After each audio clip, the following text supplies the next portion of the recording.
ശക്തിയുള്ള ഗവൺമെന്റ്. നമുക്ക് ശരി കാത്തിരിക്കാം. ശരി ശ്രീ അനിൽ പിള്ളയിൽ അങ്ങനെ ഒരു പ്രതീക്ഷ താങ്കൾക്കുണ്ടോ? അങ്ങനെ ഒരു പ്രതീക്ഷയുണ്ടോ? ഞാനങ്ങനെ പ്രതീക്ഷിക്കുന്നില്ല. ഈ ഗവൺമെന്റിനെ സംബന്ധിച്ചുള്ള ശബരിമലയ്ക്ക് വേണ്ടി ഒരുപാട് കാര്യങ്ങൾ ചെയ്തതാണ്. ശരി ശരി അനിൽ അങ്ങനെ ഒരു പ്രതീക്ഷയുണ്ടോ? അങ്ങനെ ഒരു പ്രതീക്ഷയുണ്ടോ? എനിക്ക് അങ്ങനെ യാതൊരു പ്രതീക്ഷയുമില്ല. നമ്മൾ ഈ കേസിന്റെ നാൾ വഴികൾ പരിശോധിക്കുമ്പോൾ നമ്മൾ ഇതിനകത്ത് എല്ലാ ആൾക്കാരും റെജി ലൂക്കോസ് ഉൾപ്പെടെയുള്ള എല്ലാ വ്യക്തികളും സമ്മതിച്ചൊരു കാര്യമാണ്, ശബരിമലയിൽ തട്ടിപ്പും വെട്ടിപ്പും നടന്നു എന്നുള്ളത് എല്ലാവരും പൊതുസമൂഹം അംഗീകരിച്ചു. ഈ പൊതുസമൂഹം അംഗീകരിച്ച സാഹചര്യത്തിൽ ഇതുവരെ ഒരു FIR ഇടാൻ സംസ്ഥാന സർക്കാർ തയ്യാറായിട്ടില്ല എന്നുള്ളതാണ് ഏറ്റവും കൗതുകകരമായ വസ്തുത. ഇതെന്തിനാണ് താമസിപ്പിക്കുന്നത്? നമ്മൾ ശ്രദ്ധിക്കുക, ഉണ്ണികൃഷ്ണൻ പോറ്റിയെ ദേവസ്വത്തിന്റെ വിജിലൻസ് വിളിച്ചു വരുത്തുന്നു. ഇന്നലെ നന്ദൻകോടുള്ള ദേവസ്വത്തിന്റെ ഹെഡ്ക്വാർട്ടേഴ്സിലേക്ക് വിളിച്ചു വരുത്തുന്നു. അവിടുത്തെ AC റൂമിലിരുത്തി 4 മണിക്കൂർ ചോദ്യം ചെയ്യുന്നു. ഈ 4 മണിക്കൂറിന് ശേഷം പുറത്തേക്ക് ഇറങ്ങിയ ഉണ്ണികൃഷ്ണൻ പോറ്റി മാധ്യമങ്ങളോട് എനിക്ക് സഞ്ചാര സ്വാതന്ത്ര്യമുണ്ട്, ഭരണഘടന ഉറപ്പുവരുത്തുന്ന എല്ലാ സ്വാതന്ത്ര്യവും ഉണ്ടെന്നൊക്കെ പറയുന്നു. ഇന്ന് അദ്ദേഹത്തിനെ 3 മണിക്കൂർ വിളിച്ചു വരുത്തുന്നു. 3 മണിക്കൂറിന് ശേഷം പുറത്തോട്ടിറങ്ങിയ അദ്ദേഹം മാധ്യമങ്ങളോട് കമ എന്നൊരക്ഷരം മിണ്ടിയിട്ടില്ല. അതിന്റെ അർത്ഥം എന്താണ്? ഇതൊരു ഉദ്യോഗസ്ഥ തട്ടിപ്പ് അല്ലെങ്കിൽ ഉദ്യോഗസ്ഥരുമായിട്ട് ബന്ധപ്പെടുത്തിക്കൊണ്ടോ ഉണ്ണികൃഷ്ണൻ നമ്പൂതിരിയുമായിട്ട് ബന്ധപ്പെടുത്തിക്കൊണ്ടോ മാത്രം ഇത് പോകില്ല.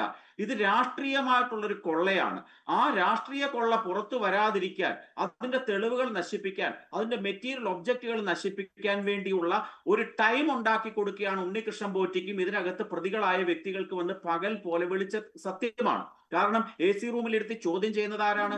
ഏതെങ്കിലും ഒരു കള്ളനെ ആ കള്ളന്റെ വീട്ടിലിരുത്തി ചോദ്യം ചെയ്യാറുണ്ടോ? പോലീസ് സ്റ്റേഷനിൽ കൊണ്ടുപോയല്ലേ ചോദ്യം ചെയ്യാൻ സാധിക്കത്തുള്ളൂ. ഇത് ഉണ്ണികൃഷ്ണൻ പോറ്റിയെ കള്ളന്മാരുടെ തട്ടിപ്പുകാരുടെ കേന്ദ്രമായിട്ടുള്ള ദേവസ്വം ബോർഡിന്റെ ഹെഡ്ക്വാർട്ടേഴ്സിലെ AC റൂമിൽ ഇരുത്തിക്കൊണ്ടാണ് ചോദ്യം ചെയ്യുന്നത്. ഒരു കാര്യം, ഇപ്പോൾ ദേവസ്വം വിജിലൻസിന്റെ അന്വേഷണമാണ് നടക്കുന്നത്. അത് ഹൈക്കോടതി ദേവസ്വം വിജിലൻസ് അന്വേഷിക്കട്ടെ എന്ന നിലപാടിൽ തന്നെയാണ്. പിന്നെ ജുഡീഷ്യൽ അന്വേഷണവും. ആ സമയത്ത് മറ്റൊരു അന്വേഷണത്തിലേക്ക്, പോലീസ് അന്വേഷണത്തിലേക്ക് പോകാൻ കഴിയുമോ ഇല്ലയോ? ഇനി ഹൈക്കോടതിക്ക് മുന്നിൽ അടുത്ത ദിവസം സ്വാഭാവികമായിട്ടും ഈ കേസ് വരുമല്ലോ. അപ്പോഴേക്കല്ലേ പറ്റുകയുള്ളൂ അത്? അല്ലല്ലല്ല. ഈ ഇന്ത്യയിലെ ഏതെങ്കിലും CRPCയിലായിക്കൊള്ളട്ടെ, IPCയിലായിക്കൊള്ളട്ടെ, ഒരു മോഷണത്തിനെ പറ്റി അറിവ് ലഭിക്കുമ്പോൾ ഒരു കേസ് ക്രൈം രജിസ്റ്റർ ചെയ്യുന്നതിന് യാതൊരു തടസ്സവും ഇന്ത്യയിലെ ഒരു നിയമത്തിലും പറഞ്ഞിട്ടില്ല.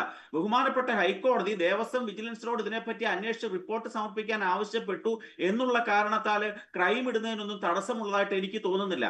ഇത് രാഷ്ട്രീയമായ ഡീലിങ്സ് ഉറപ്പിക്കാൻ വേണ്ടി, രാഷ്ട്രീയമായിട്ടുള്ള സമയം ഉണ്ടാക്കാൻ വേണ്ടിയാണ് നമ്മൾ ഇതിന്റെ ഉണ്ണികൃഷ്ണൻ പോറ്റിയെ വിഷമിപ്പിക്കാതിരിക്കാൻ വേണ്ടി. കാരണം ഉണ്ണികൃഷ്ണൻ പോറ്റി എന്തെങ്കിലും പറഞ്ഞാൽ അത് ഇവർക്കെതിരെ ആയി പോകും. കാരണം 2019 ഭരണസമിതി ഉത്തരം പറയേണ്ടി വരും, ഉദ്യോഗസ്ഥർ ഉത്തരം പറയേണ്ടി വരും. അപ്പോൾ പോറ്റിയിൽ നിന്ന് ഒന്നും വീഴരുത് വായിൽ നിന്ന്. അല്ല, പോറ്റിയെ പഠിപ്പിക്കുകയാണ്. ഇപ്പൊ ദേവസ്വം ആസ്ഥാനത്തിരുത്തിക്കൊണ്ട് പോറ്റി എപ്രകാരമൊക്കെയാണ് നാളെ മാധ്യമങ്ങളോടും പോലീസ് അന്വേഷിക്കുകയാണെങ്കിൽ അവരോടോ CBI അന്വേഷിക്കുകയാണെങ്കിൽ അവരോടോ എങ്ങനെയൊക്കെ പറയണം, ഇതിനകത്തുനിന്ന് രാഷ്ട്രീയ മുതലാളിമാരെ എപ്രകാരം രക്ഷിക്കാം എന്നുള്ളതിന്റെ എൻട്രൻസ് കോച്ചിങ്ങിന് കുട്ടികളെ തയ്യാറാക്കുന്നത് പോലെയുള്ള കോച്ചിങ് നടക്കുകയാണ്. 2019 കടകംപള്ളി സുരേന്ദ്രന്, അതേപോലെ തന്നെ അന്നത്തെ ദേവസ്വം പ്രസിഡന്റായിരുന്ന പത്മകുമാർ, അന്നത്തെ ദേവസ്വം കമ്മീഷണർ ശ്രീ രാഹുൽ ഈശ്വർ പറഞ്ഞ് എനിക്ക് പേര് പറയുന്നതിന് ബുദ്ധിമുട്ടുണ്ടെന്ന് N വാസു, ഇവരുടെ നേതൃത്വത്തിലാണ് ഇതിന്റെ തട്ടിപ്പിന്റെ പ്രഭവ കേന്ദ്രം തുടങ്ങുന്നത്. നമ്മൾ ശ്രദ്ധിക്കുക, 2019 എന്ന് പറയുന്ന കാലയളവ് കോവിഡിന്റെയും പ്രളയത്തിന്റെയും ശബരിമല യുവതീ പ്രവേശനവുമായി ബന്ധപ്പെട്ട സമരങ്ങളുടെയും പരമ്പരകളുടെ കാലഘട്ടത്തിലാണ് ഈ തട്ടിപ്പ് തുടങ്ങിയത്. ഈ പത്മകുമാർ എന്ന് പറയുന്ന വ്യക്തി ഈ ദേവസ്വം എന്ന് പറയുന്ന കുടുംബത്തിന്റെ നാഥനാണെന്ന് കരുതുക. ആ കുടുംബത്തിന്റെ ദൈനംദിനമായ കാര്യങ്ങൾ നോക്കുന്ന കാര്യസ്ഥൻ എന്ന് പറയുന്ന ദേവസ്വം കമ്മീഷണറായ വാസു ആയിരുന്നു. അങ്ങനെ വരുമ്പോൾ പത്മകുമാർ മാറിക്കഴിഞ്ഞപ്പോൾ, ഗൃഹനാഥനായ പത്മകുമാർ മാറുമ്പോൾ കാര്യസ്ഥനെ പിടിച്ച് ഗൃഹനാഥനാക്കുന്ന ഒരു പാരമ്പര്യം എങ്ങുമേ ഇല്ല. അതാണ് ഇതിനകത്ത് സംഭവിച്ചിരിക്കുന്നത്. കാരണം പത്മകുമാറിനെ എല്ലാവിധ തട്ടിപ്പുകൾക്കും വെട്ടിപ്പുകൾക്കും വേണ്ടി കുടപിടിച്ചു കൊടുക്കുകയും പ്രോത്സാഹിപ്പിക്കുകയും ആ നിയമത്തിന്റെ പഴുതുകൾ ചൂണ്ടിക്കാണിക്കുകയും ചെയ്ത വാസുവിന് ഉപകാര സ്മരണാർത്ഥമാണ് പത്മകുമാർ മാറിയ സാഹചര്യത്തിൽ ഈ പ്രസിഡന്റ് പദവി നൽകിയത്.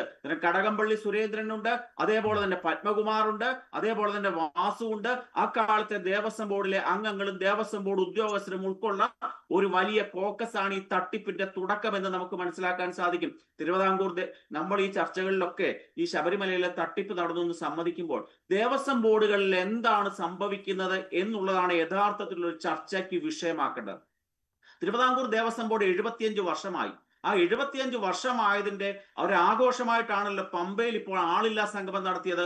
ആ ആളില്ലാ സംഗമം നടത്തി കഴിഞ്ഞപ്പോഴാണ് ശബരിമല ഭഗവാന് ഇതൊക്കെ ഓരോ ദിവസവും തുറന്നു കാണിച്ചു കൊണ്ടുവരികയാണ്.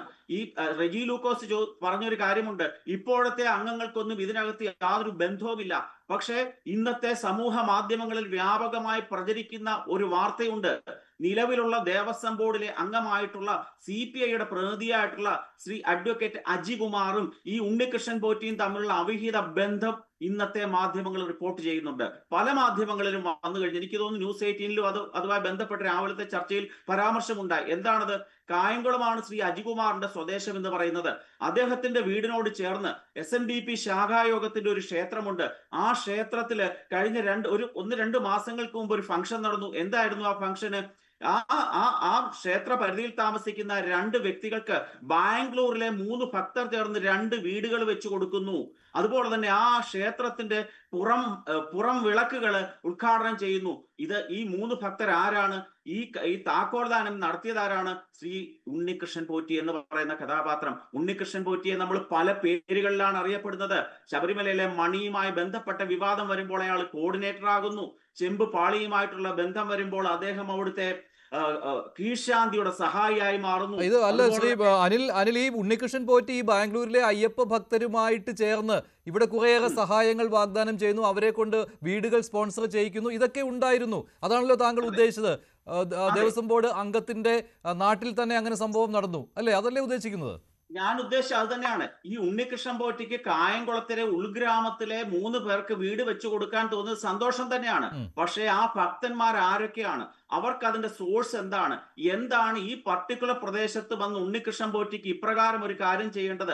അതാണ് ഉപകാര സ്മരണ എന്ന് പറയുന്നത്. കാരണം ശ്രീ അജികുമാറിനെതിരെ CPIയിൽ പോലും അദ്ദേഹത്തിന്റെ അനധികൃത സ്വത്ത് സമ്പാദനവുമായി ബന്ധപ്പെട്ട അന്വേഷണം നടക്കുന്നുണ്ട് എന്ന് മാധ്യമങ്ങൾ റിപ്പോർട്ട് ചെയ്തിട്ടുണ്ട്. CPIയുടെ ചെങ്ങറ സുരേന്ദ്രൻ ഗുരുവായൂർ ദേവസ്വം അംഗമായിരുന്ന കാലത്ത് അദ്ദേഹം അഴിമതി നടത്തിയെന്ന് അവരുടെ പാർട്ടി വേദികളിൽ ചർച്ചയുണ്ടായിട്ടുണ്ട്. ഇതൊന്നും നിസ്സാരമായി തള്ളിക്കളയാൻ പാടില്ല. കാരണം ഈ കേരളത്തിലെ ദേവസ്വം ബോർഡ് ഉണ്ടായിട്ട് 75 വർഷക്കാലമായി.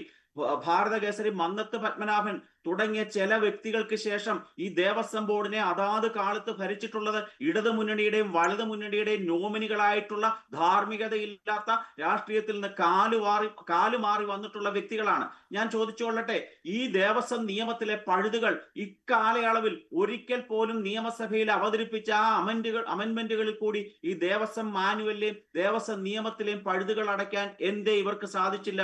അത് സാധിക്കാതെ ഉണ്ണികൃഷ്ണൻ പോറ്റിയുടെ പ്രതികരണം ഉണ്ടായിരുന്നു. ഈ നേരത്തെ താങ്കൾ പറഞ്ഞുവല്ലോ, ചോദ്യം ചെയ്ത് പഠിപ്പിച്ചു വിട്ടു എന്ന്. ഉണ്ണികൃഷ്ണൻ പോറ്റി മാധ്യമങ്ങളെ കണ്ടപ്പോൾ സംസാരിച്ചത് ഇതൊക്കെയാണ്. ഉണ്ണികൃഷ്ണൻ പോറ്റിയുടെ പ്രതികരണം. ഇതിനെക്കുറിച്ചുള്ള ആക്ഷേപങ്ങളെക്കുറിച്ചോ മറ്റു കാര്യങ്ങളെക്കുറിച്ചോ മീഡിയയിലൂടെ പ്രതികരിക്കാൻ എനിക്ക് കഴിയില്ല. അപ്പം അന്വേഷണ ഉദ്യോഗസ്ഥർ ചോദിച്ച ചോദ്യങ്ങൾക്ക് ഞാൻ എല്ലാ മറുപടിയും കൊടുത്തിട്ടുണ്ട്. അതിന് മുകളിൽ ഇനി കോടതി ആവശ്യപ്പെടുന്ന രേഖകൾ എന്തെങ്കിലും ഉണ്ടെങ്കിൽ എന്റെ കയ്യിലുള്ളതെല്ലാം ഞാൻ സമർപ്പിക്കും.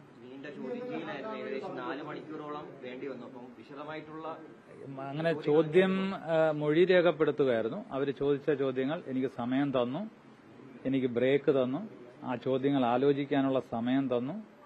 അതിനനുസരിച്ചായിരുന്നു ആ ചോദ്യങ്ങൾക്ക് എനിക്കറിയുന്ന കാര്യങ്ങളും എനിക്ക് ഓർമ്മിച്ചെടുത്ത് ഞാൻ എല്ലാ കാര്യങ്ങളും മറുപടി കൊടുത്തിട്ടുണ്ട്. ശരി, ശ്രീ രാഹുൽ.